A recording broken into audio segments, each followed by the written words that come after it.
Hello, good people, but now you know the deal. If the camera angle is off, it's not by design. I'm blind and it comes with the territory.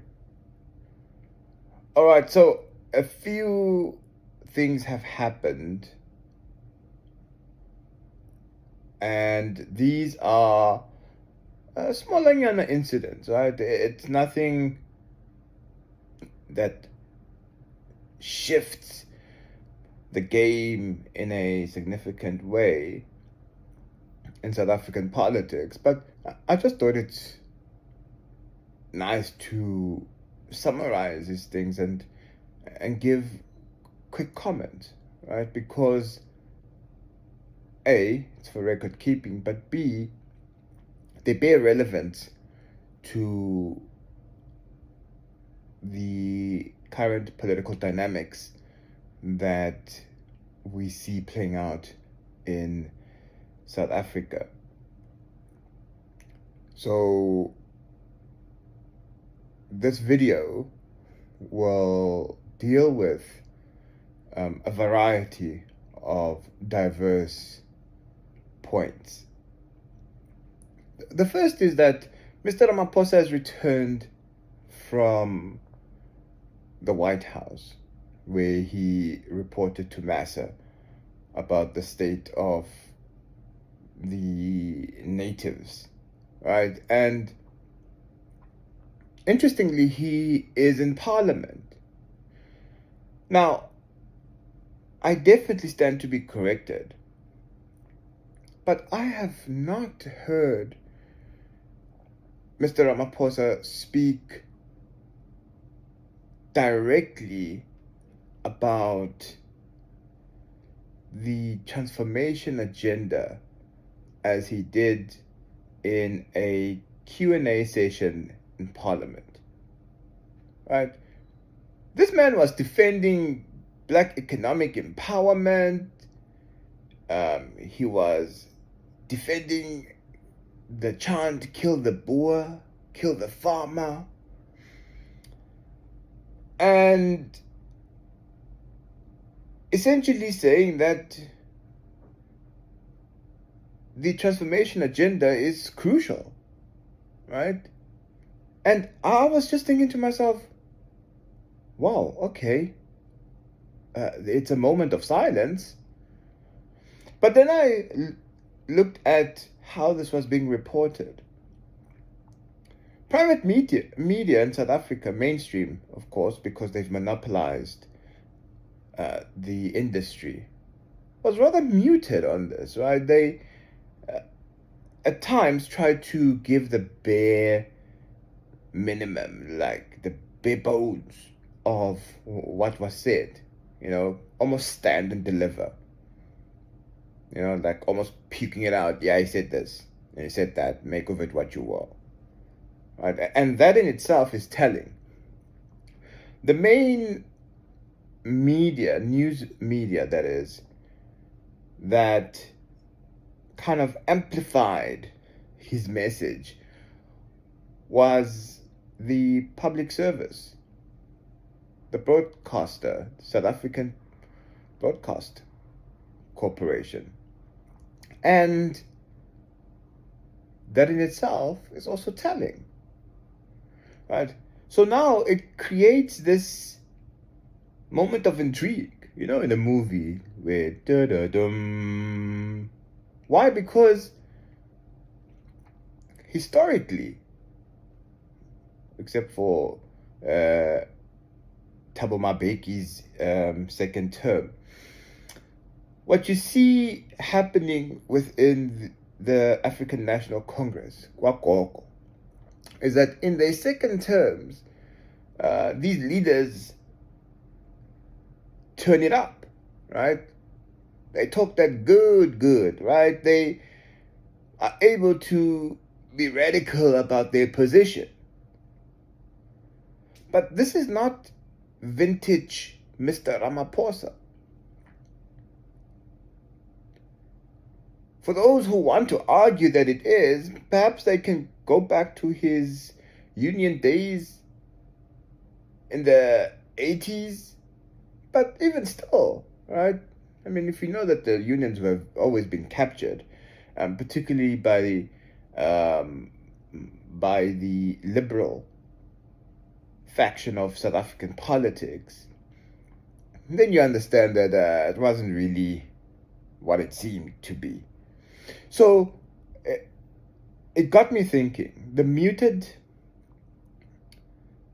reporting by private entities in South Africa made me think that, are they suspicious? Is there a wariness by their shareholders to be like, right? Is he now going bonkers, right? Is he becoming a loose cannon?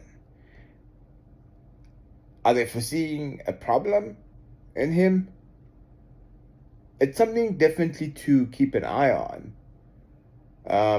But for as long as there's no hit piece, right?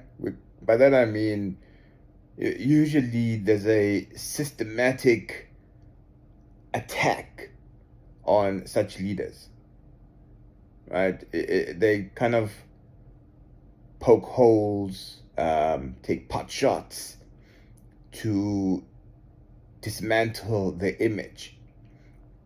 Of course, for Mr. Ramaphosa, you don't really have to struggle with that.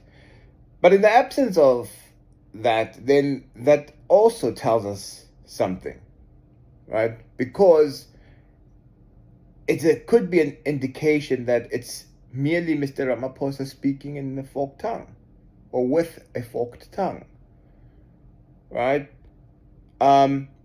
Why? Because he's making points that he failed to make in the White House. And had he made these points in his private meeting with Mr. Donald Trump, the President of the United States, then word would have come out that he made these points, right? The posture after that meeting would have been different. But he comes back well aware of the audience, well aware of the tensions, well aware of the critique, apart from mainstream media. And he then says these black radical things, right? And he says it in Parliament. And he says it in the midst of his so-called GNU partners. So what does it mean? That the Democratic Alliance hasn't rebuked him. As far as I know, I stand to be corrected. So this could be just a means to manage public perceptions and the discontent, the discord, because that trip did a lot of political damage on the ground. Despite what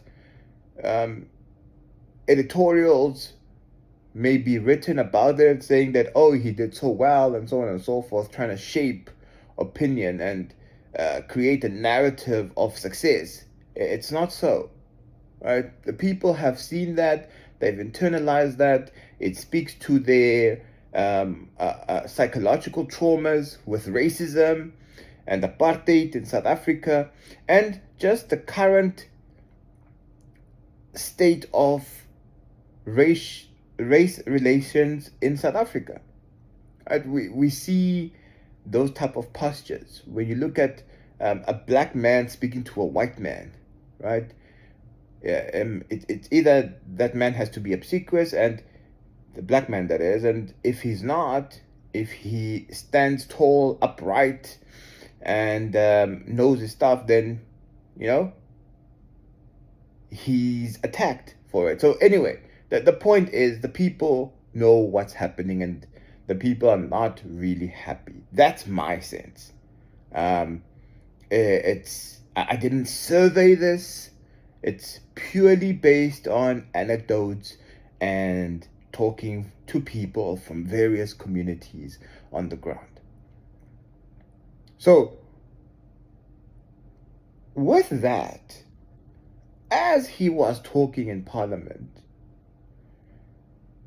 he was being distracted, right, by the fellows from Gwafar, right? Now, it begs the question, why distract him when he's making these points, right? Is it just a mere formality? And can we pause for a moment and go back to what was said to Gwafaru followers? That, oh no, no longer are we doing funny things in Parliament.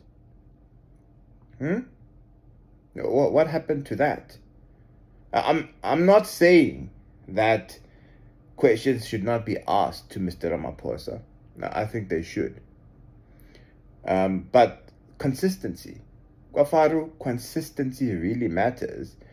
And at the moment, truly speaking, the FF is in 6s and 7s. They say one thing and do another. I mean, we know that they are exceptional flip-floppers.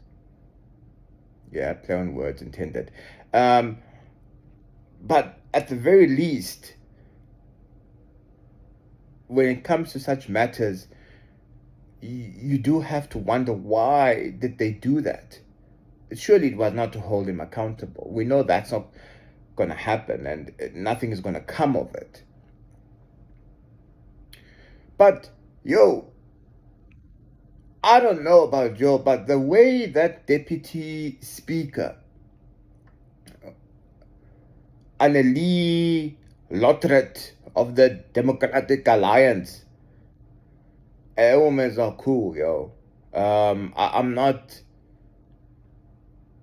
feeling her way. Like, I don't know how things got so bad in South African politics, where you have a true madam chastising black people like kids in the legislature, right?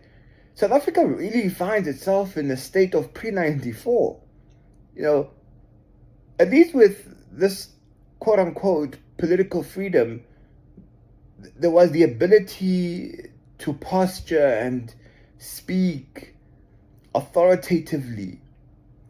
And yes, there would be disputes, but the optics wouldn't be as bad as they seemed in Parliament. And the Deputy Speaker, Lottret, yeah, I'm probably butchering it, I'm sorry. She just, it just doesn't look good. And I must say, Gwafari did a good job in exposing that, right? In just showing and illustrating to all that, remember that this is the GNU partner. This is who the ANC have partnered with. I mean, it's still petty politics given what's at stake in today's world. But yeah, man, it just didn't sit well. Just watching it, right? You see Missy's there speaking with that tone and with using that verbiage. And you're like, yeah, man, this is not cool. It's ugly. And well done for Wafaru in terms of playing at that low level for exposing that. And then my jersey number 10 was interviewed by political editor of the SABC, Mzwanele Manyi. Right, that interview came from nowhere. I did not expect it. My first reaction to it was to say,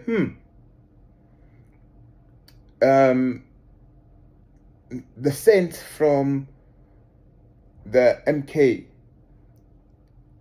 is that there needs to be some accounting to the people on the ground, right? Because the situation is constantly moving. There are always developments. And to manage speculation and to also make sure that there is coherent narrative. I sense that that's why that interview was done. Like, it wasn't a standout interview, and it was not Mzwanele Manyi's fault, by the way. I just felt like there wasn't really content to be discussed that says a lot about strategic direction of the MK.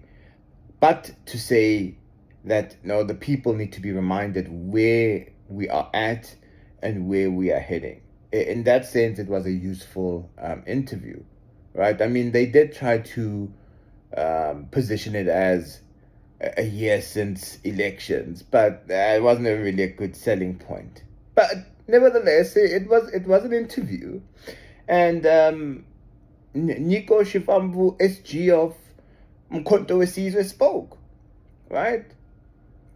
And essentially, he accounted for the trip he took to Mali, emphasizing a point that myself and others have made before, that it is his prerogative to go to church. Right? I spoke about it in the previous video. You can go check it out if you like. So there was nothing new in that. But given that he is plugged in, right? I think he was also realizing what's missing in the narrative, which was the explanation of why he was in Malawi. And that is quite essential. The fact that he was, in essence, there on the directive of his president, right? Umkhulu Zuma, right? Umkhulu umthumela laphayana on a political mandate. And he has now basically explained himself, but he didn't say what that objective was. Apart from that, Malawi needs to align its politics with what's happening in the African continent. As to the details of that, he says it's not yet time to explore that. But all in all, it was dealt with, and it was tactfully done, right? Because it was like, okay, I assess what's happening on the ground. I sense that there is uncertainty about this point. I don't necessarily think it was discord or unhappiness, but it was a matter of clarity, and well done for him for that, right?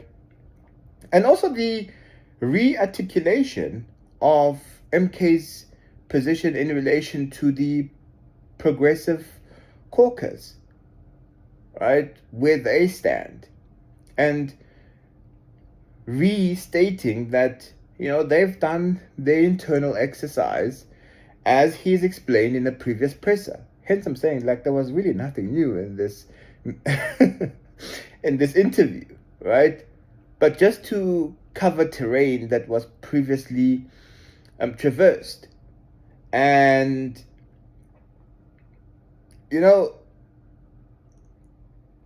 I know that some people are trying to hype the whole Nico versus Julius thing, right? But point is, Nico merely speaks about these things because people are asking about it. Journalists, that is, right?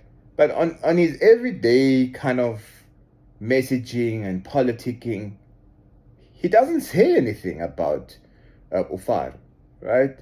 He keeps it moving. Safe to say that it's also his way, Nico, that is, of just illustrating that in terms of mindset, mentally, where does he find himself versus Malema, right? Ufaru is spiraling crazy. I mean, the man is waking up 1 o'clock in the morning to respond to influencers who are tweeting about what Nico Shivambu is saying. And then he wants to say, he's talking rubbish. He's talking rubbish. I mean, this is an entire what? He calls himself commander-in-chief. A CIC, a leader. A president in waiting, the official opposition, quote unquote. And this is what you do. Oh, come on, man. Come on. Like, it tells you that as keep, right? I mean, we can go down this rabbit hole and just talk about, he's having sleepless nights. Intellectually, he's grasping, right? And there's one thing that I truly appreciate from the interview, my takeaway. And this was a challenge to Wafaru, a legitimate one, I must say. It was to say that, look, indeed it appears that we have a common goal, right? When you look at your founding document and compare it to the People's Mandate of the Umkhonto weSizwe party. So therefore, if you're going to declare Umkhonto weSizwe as political enemy, number one, don't just leave it to rant on social media. Actually go and articulate it, write about it. So get your brainiacs to tell the people properly, right? Not podcasts, not tweets and the like, but write about it and distinguish yourselves intellectually, right? In an intelligent manner from the MK. And I think that would be a necessary exercise. You might find that it actually helps Gwafar, right?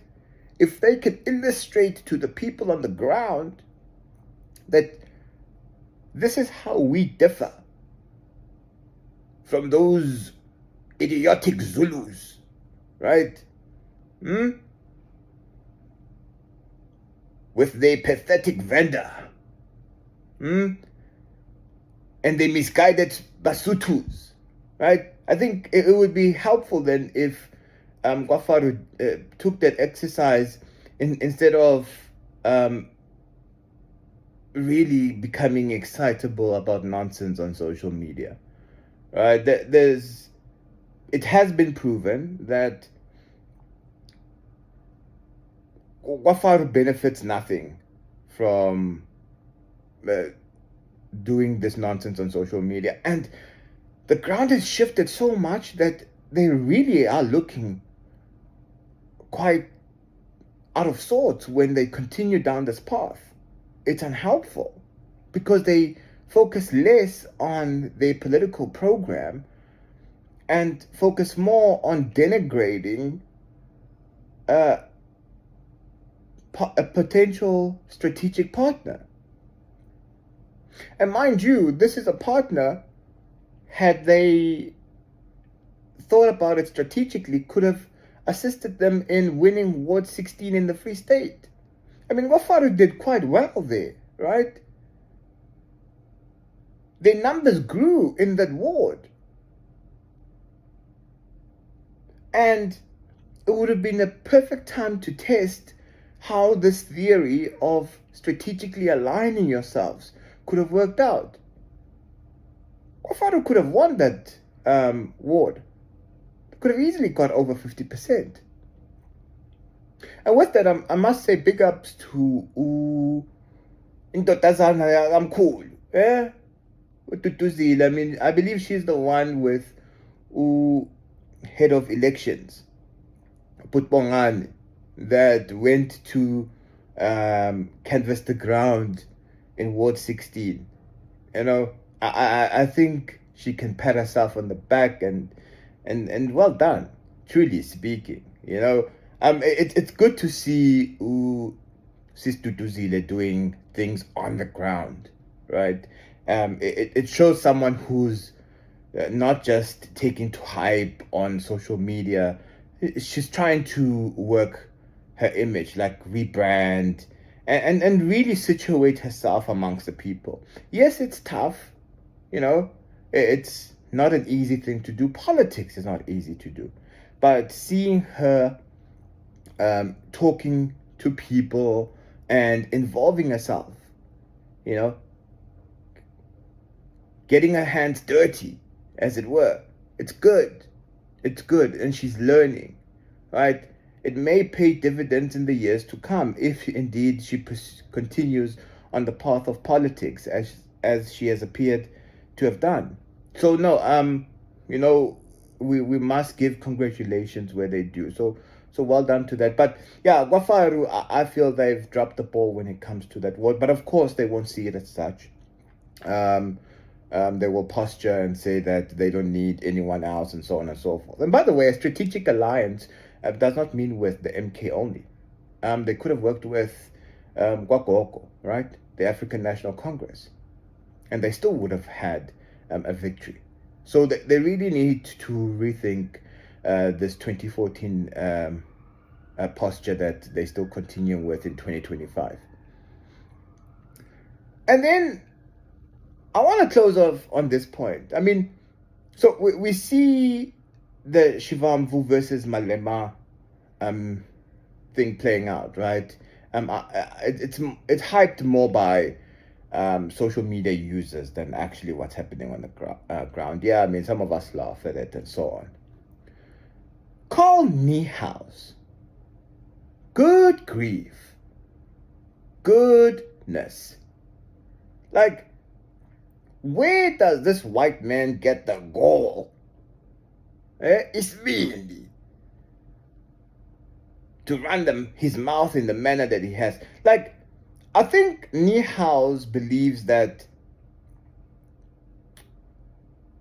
the manner in which he has been welcomed into black communities and black politics therefore gives him license to be king of the blacks, right? He's suffering from a superiority complex, this man. Yeah, hence he had the guts to go and even create a political party, that failed project of his. What was that? Aretha or something of the sort, right? He even appropriated a political phrasing that was used for transformation, right? Radical economic transformation. Because he, as a white man, thought he had the divine right to do so. And it seems like this attitude and this behavior continues unchecked. Why? Because he's a useful tool at the moment to Wafaru. But the thing is, right, Niehaus doesn't even have the sense of mind to be like, okay, even though I can sense that there's a beef happening here, I need to tone it down, right? There are bigger dynamics, social ones, racial ones, that I need to be conscious of, right? He's forgotten his position.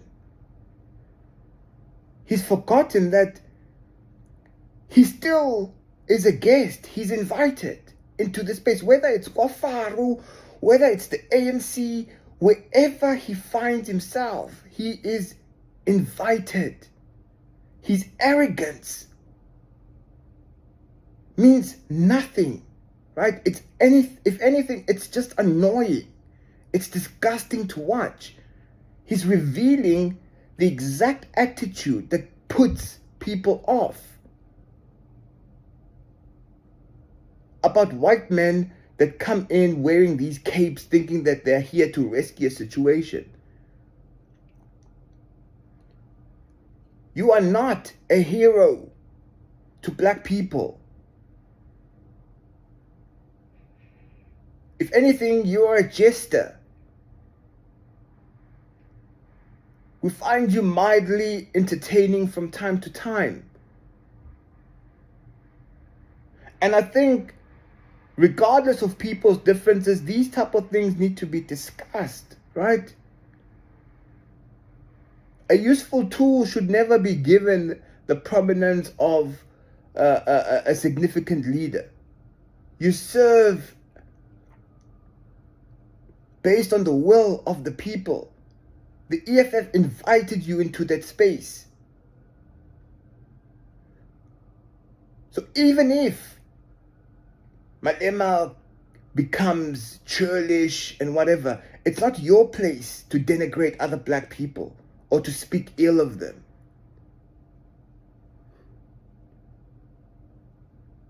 Unless, of course, that's part of your job description, which would be very, very interesting to see, right? And this is a historic problem when it comes to white folk who generally at times mean well, right? No, don't get me wrong on that. But you know, the more you have people like Abu Niehaus being praised for engaging in politics of transformation and race and blackness and so on, they all of a sudden think of themselves as divine members. No, Carl Niehaus, your struggle is totally different. Whether you went to prison for a few months, whether you served as a member of Umkhonto weSizwe Liberation, it does not matter. It doesn't matter. It doesn't give you that status. Respect. And that's how you can actually tell where this person finds himself mentally and intellectually and spiritually, right? Ubolile uKarl Niehaus. He's a no good white man politician. That's what he is. And hence, he gets little respect in all circles nowadays. Whether it's liberal circles, whether it's progressive circles, none.